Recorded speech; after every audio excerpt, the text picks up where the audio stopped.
Just to back things up now, this announcement took place a little under an hour ago. And just to recap, folks, if you've just joined us, this was the US President Joe Biden speaking on this earlier. Australia and the United Kingdom are two of America's most stalwart and capable allies. Our common values, our shared vision of a more peaceful and prosperous future unite us all across the Atlantic and Pacific. For more than a century, we've stood together to defend freedom and strengthen democracy, and to spur greater opportunity in all our countries. Now, you got to admit, skilled diplomacy across a few different governments to get to where we are now. This is our Prime Minister, Anthony Albanese, speaking on it earlier.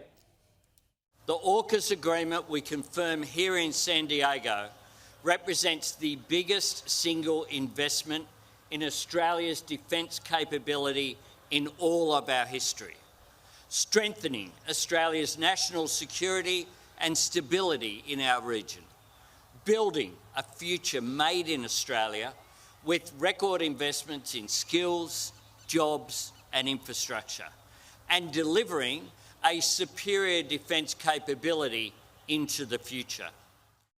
Speaking of record investments, Rishi Sunak, the British Prime Minister, went to San Diego with a new plan to increase the UK's defence spending up to 2.25 to 2.5% of GDP when it comes to defence spending. That might be an indication of where we ultimately have to land. Here was Rishi Sunak earlier. Ultimately, the defence of our values depends, as it always has, on the quality of our relationships with others. And those alliances will be strengthened through AUKUS, the most significant multilateral defence partnership in generations. Let's get some reaction now. Joining us from Adelaide is our former Defence Minister Christopher Pyne. Christopher, it is good to see you on today, a day for history for our nation, really. If we can get all of this done, it would be incredible. What do you make of it? Well, I think the most important factor, Pete, is the enormous capability it gives us from a military perspective. I know the focus is very much on the eye-watering numbers and the detail of when boats will start arriving or being built in Australia. But one thing that's the most important is the military capability that nuclear-powered submarines gives Australia. And of course UK and the US, but particularly for us because it's new, is something we've never seen before. So it's the most significant military announcement in the history of our federation. So yes, it is an historic day.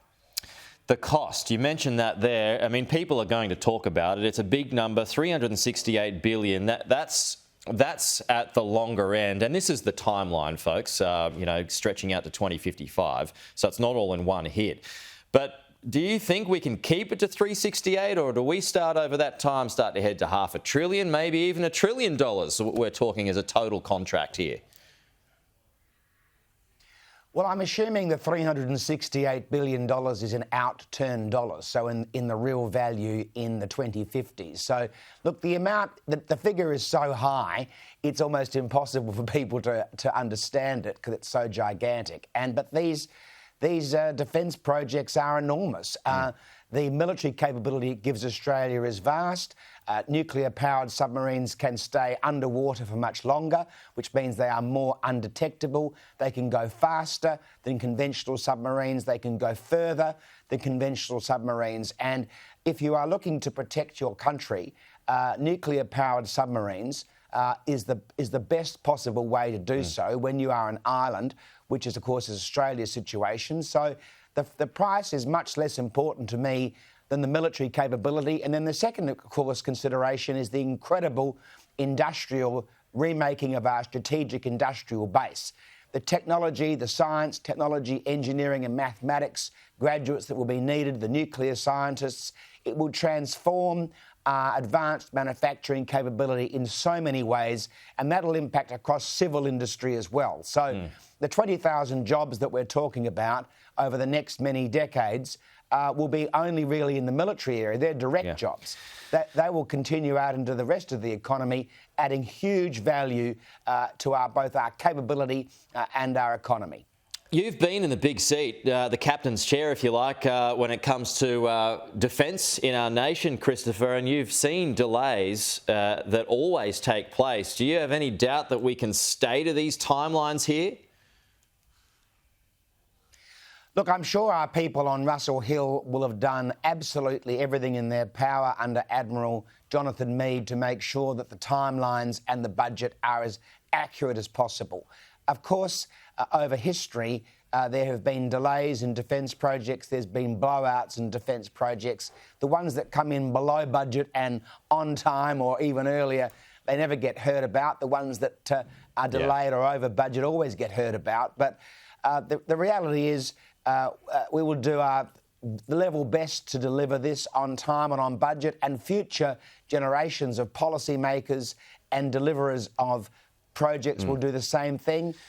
And we will defend our country as best we can in the meantime. I'm particularly excited about the beginning of rotational visits of Virginia-class and Astute-class submarines from the US and the UK, then the purchase of at least 3 Virginia-class submarines in the early 2030s, then the building of our own 8 submarines. The US-Australia-UK relationship, what AUKUS represents, has been a transformational change in the security of the Indo-Pacific, and in some ways represents a failure of Chinese foreign and defence policy. Because if the Chinese government in Beijing had thought that by being more assertive and challenging the US, that the West would shrink away from the Indo-Pacific, they've had precisely the opposite impact. I mean, does it surprise you at all that Xi Jinping has spoken so strongly, wanting to create the huge steel wall? No, it doesn't surprise me at all. President Xi has been giving very firm speeches for some years about China's views with respect to the Indo-Pacific. And let's be clear, China has every reason to expect to be treated as a great power. They are one of the 2 great powers in the world. Russia is no longer a great power, but alongside the United States, China sits there and should be treated with respect. All we ask as another nation in the Indo-Pacific is to be also treated with respect and allowed our own space. I just want to go to South Australia now, your state. How big a deal is this for your state's economy, jobs, and what you hope to get out of it? Well, the Osborne Naval Shipyard has been transformed in recent years. It's, of course, undertaking the Hunter-class anti-submarine warfare frigates. It finished the Arafura-class smaller vessels, and now, of course, will build the submarines. And a huge new submarine yard will need to be constructed at Osborne. The government has taken a licence over the land to do so. There'll be a specific part of that submarine yard required for the nuclear aspect of the submarine. The attack-class submarines that I had contracted would have created probably around 2,500 to 3,000 direct jobs.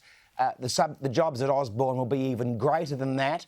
But this is truly a national project because, of course, the submarines will almost certainly be stationed at Port Kembla in Wollongong. That's the most likely place. And also at HMAS Stirling in Perth. There'll be sustainment and maintenance and full-cycle docking required to be done either at Osborne or at Henderson in Perth. There's a likelihood of a dry dock needing to be built in Henderson in Western Australia. So this is a truly national project covering New South Wales, South Australia, Western Australia, and everything in between. It's a transformational for our economy and our military capability. And just quickly here, I'm out of time, but do we need something on the East Coast? Does there need to be a port on the East Coast for all of this?